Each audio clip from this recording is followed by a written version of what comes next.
Bon jeudi, pour de vrai cette fois, les Master Collectors. Aujourd'hui, on parle du Frank Kozik, on a du German Roger, dont on va discuter. En plus, bien entendu, de faire un petit tour du Obi qui bouge un petit peu, vous donner un peu mon feeling de ce que je pense qui est en train de se préparer comme movement. So, yeah, that's it. Comme d'hab, je suis avec TQ. Good morning. Je vous souhaite un bon show. Donc, pour ceux qui savent pas, on a un Designer Convention en ce moment, en fin de semaine, à New York, si je me trompe pas. Donc, yeah, on n'a pas eu de big nouvelles cette fois parce que Vivi n'y participe pas de façon directe. Bon, on sait les autres Designer Con, il était avec Marvel, il y avait un gros Marvel Boots, même affaire pour certains Comic Con. Donc là, big stuff, mais cette fois, pas de participation de leur part. Donc là, quand même pas de quoi de négatif, si vous voulez mon avis, au contraire, mais il y a des partenaires avec qui on fait affaire qui vont dropper du stuff. On a Frank Kozik, on sait Frank est décédé cette année, ce qui est plutôt une déception, je vais vous avouer, j'aurais aimé ça qu'ils nous sortent du nouveau stuff. Fait que là, sa femme continue l'entreprise en arrière. Bien entendu, ils ont une grosse entreprise qui s'appelle Robot, en tout cas, ils vendent des collectibles sur le net. Ils ont un Kid Robot, hein, c'est ça que je cherchais. Donc, ils ont un gros site web où ils vendent des collectibles. Bien entendu, ils ont une équipe, ça continue. Let's go. Puis là, ben, ils sortent de quoi de quand même assez impressive. Il y a 21 ans, Bounty Hunter avait sorti le premier Smoking Rabbit qui avait été fait par Frank Kozik, bien entendu. Donc là, ils nous en drop 61 versions physiques au Designer Con en fin de semaine. Les 61 versions physiques sont divisées en deux éditions. Ça veut dire que probablement qu'il y en a un qui en a 30, l'autre qui en a 31 ou quelque chose dans le genre. Il y a le Hater version, puis le Spirit version. Donc là, vous voyez, deux versions physiques que j'avoue, je trouve fucking nice. J'aurais aimé ça aller là-bas, voir ça, déjà les voir en physique, avoir les moyens d'en acheter un, etc. Ça aurait été incroyable. Ça, je vous avoue, ça aurait été assez fou. Mais c'est ça, hein, pour ceux qui le savent, je ramasse mon argent pour aller faire un tour à Auxerre en janvier, justement pour vous rencontrer toute la team, etc. So, yeah, n'oubliez pas, vous pouvez aller m'aider en cliquant dans le lien dans la section commentaires ou dans la description de vidéo. Vous venez m'aider, financer mon billet pour aller faire un petit tour à Auxerre en janvier. Bien entendu, je prévois une petite session vidéo avec tout ça. Petit concours pour tous ceux qui vont m'aider à financer le voyage. Donc, yeah, allez voir ça, lien dans les commentaires, etc.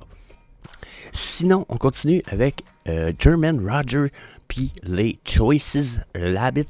Donc, c'est pas des Rabbits, ce sont des Rabbits, mais ça se trouve être les physical versions de German Roger pour sa collection historique des Choice. J'avoue qu'ils sont crissement badass, ces lapins. Puis là, ben c'est ça, ils droppent ils droppent les pièces physiques en fin de semaine au Designer Con. Puis, pour pouvoir avoir votre version, il va falloir que vous présentiez une preuve que vous avez une version digitale de Vivi pour pouvoir acheter ces versions physiques-là. I like that shit. C'est ce que la plupart des projets NFT ont fait dans les premières années, ce qui veut dire la bull run, la dernière, là. C'est ce qui faisait les projets NFT, puis là, tout le monde capotait, là, parce que tu pouvais acheter une pièce physique en lien avec ta pièce digitale, là, le monde était fou. On peut faire ça sur Vivi, ça passe quasiment comme du vent.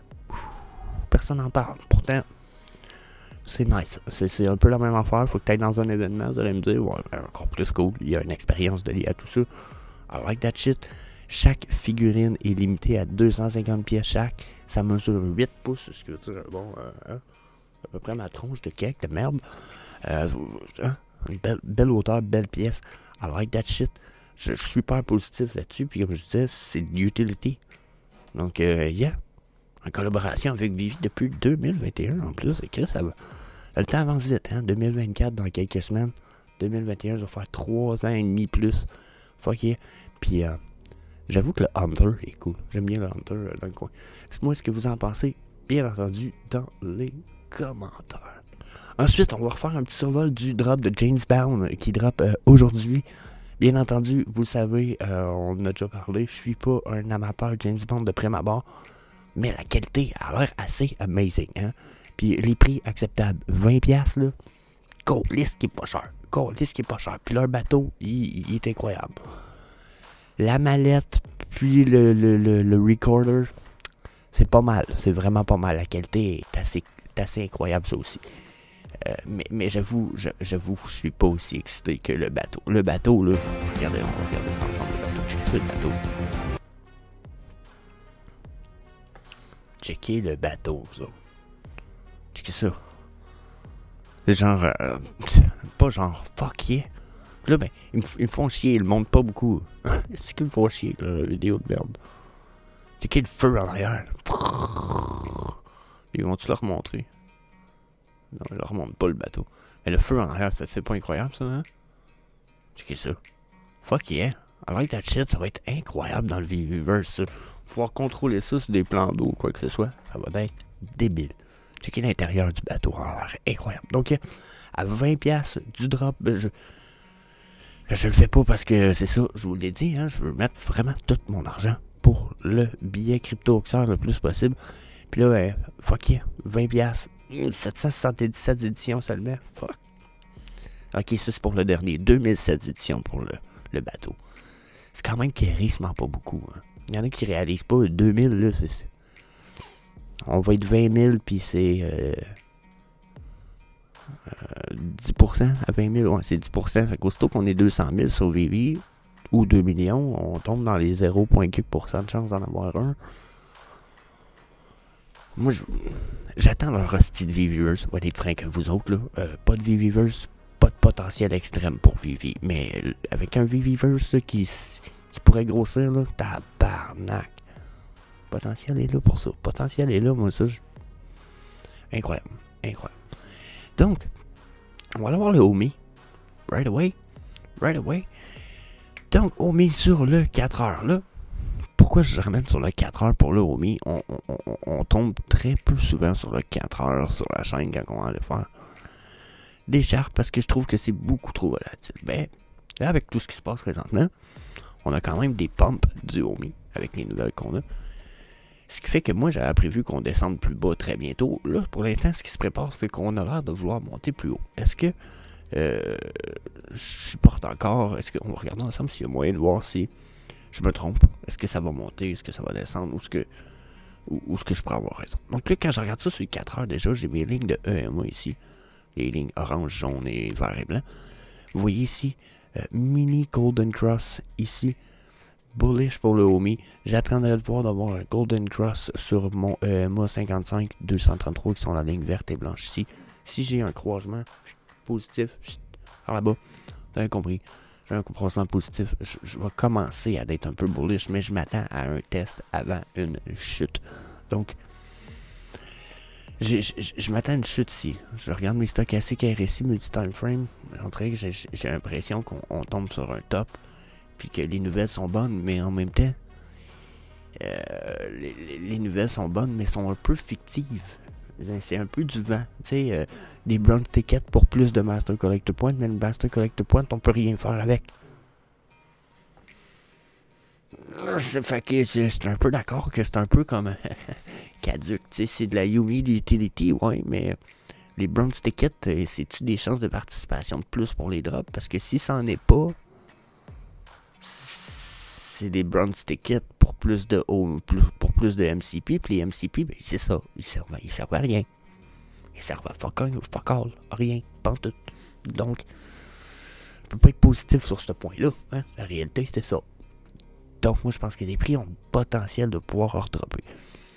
Donc là, si je regarde ça sur mon daily, là, c'est là où je pense que pour moi, on a des bonnes nouvelles. Hein, vous l'avez vu, on était sur le 4 heures. On a des bonnes nouvelles, ça semble super positif. Même que ça pourrait même être reparti pour un momentum super bullish.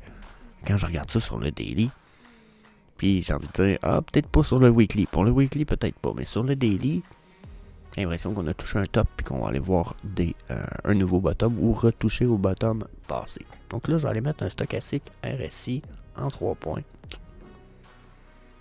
Je vais le mettre comme ça pour commencer. Donc, si je me fie à ça, là, voyez, on a déjà descendu plus bas que ça. Donc là, je vais essayer de créer un stochastique RSI pas un stochastique, mais un retracement. Fibonacci retracement en 3 points plus relevant un petit peu. Donc, vous voyez, Golden Pocket Zone se trouve être ici en 0,5, 0,6, exactement au bottom où ce qu'on vient de traverser, qui est dans la zone de 0,55, 0,60. Moi, je me dis qu'on l'a probablement touché notre top, puis que ça s'en vient. Là, on a encore un momentum bullish ici, là, quand je regarde mon stochastique RSI multi-time frame que j'ai là. Je suis bullish ici, mais pour très peu de temps. C'est une préparation à un bearish momentum assez intense. Donc là, on aurait une bonne news, mais si on n'a pas de news pendant encore un mois, puis que même en fin janvier, les nouvelles sont pas débiles, on a un mois de descente, là. Moi, c'est l'impression que j'ai. Il reste 15 jours avant le premier. Puis si vous n'avez pas mis vos points avant le premier, je pense que d'ici au 1er janvier, c'est là où le monde va se dépêcher de l'acheter. Donc là, je pense qu'on a quelques jours bullish momentum. 7, 10. Même à ça, c'est le temps des fêtes. Donc, après, d'après moi, ou très bientôt, on a une descente. Puis on va redescendre pas loin, au minimum. Moi, je pense qu'on va revoir les 0,60. 0,0065, puis même j'irais dans les 0,61, puis je suis prêt à dire qu'on va aller revoir les 0,57. Donc, yeah. Question omis, je suis pas très positif. Je vais essayer de rajouter, voir si mon autre multi-time frame de stochastique RSI, un petit peu. Ouais, bon, même si je rajoute le multi-time frame stochastique TO, parce que c'est un indicateur qui est sensiblement pareil, mais qui donne des indications parfois différentes. On voit les mêmes indications. On est sur une bullish momentum qui semble pas terminer. On en a probablement pour une semaine et demie. Après ça, moi, je vois de très belles descentes. Puis je pense pas qu'on va monter plus haut qu'on est là. D'après moi, ça va être une montée contrôlée un petit peu. Donc, j'ai l'impression qu'il y a peut-être un groupe de personnes aussi qui pourraient trader le HOMI puis qui attend les pommes pour le dumper. Donc, surveillez ça. Hein. En crypto, c'est tout à fait normal de voir des groupes qu'on va appeler pump and dump, puis que ça soit même bien vu, dans la mesure où c'est du trading. Eux, ils sont comme, ben, le coin il a pumpé. Moi, je l'ai vendu, ben, j'avais acheté plus bas de toute façon. Pour eux, c'est pas de la fraude. Pourquoi? Parce que pour eux, c'est pas de manipulation du market, dans la mesure où ils sont pas en train de manipuler Ecomi et Vivi. Ils sont juste en train de jouer avec la crypto-monnaie qui en est dédiée. Donc, yeah, à surveiller. Moi, je pense qu'on est dû pour des bas plus bas. Puis un jour, peut-être pour des hauts plus hauts. Mais je pense que les nouvelles sont bonnes, mais pas assez. Donc, yeah.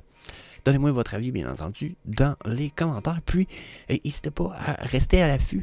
Si tout va bien, je refais un autre open mic ce dimanche, 18h30, heure de France, ce qui veut dire 12h30, heure du Québec, où ce que je pars en live, je vous permets de venir me rejoindre. Comme la semaine passée, on a eu deux membres connus de la communauté en fait, qui sont venus nous rejoindre. On a eu TDV, puis on a eu Max Métis, qui sont toutes les deux dans l'organisation. Max Métis, en fait, c'est l'organisateur, le fondateur de CryptoXR. TDV est rendu dans l'organisation. Beaucoup de gens connaissent TDV de toute façon. Un OG VV fan member. Tout le monde est bienvenu. Vous allez vouloir venir nous rejoindre, nous donner votre avis, venir chialer, dire que Omi c'est de la merde, et Komi c'est de la merde, Vivi c'est de la merde. Vous allez être les bienvenus. Donc, yeah, that's it. Je vous laisse là-dessus, la gang. Je vous dis peace. On se revoit demain. So, yeah, that's it. Hey, see you later, alligator.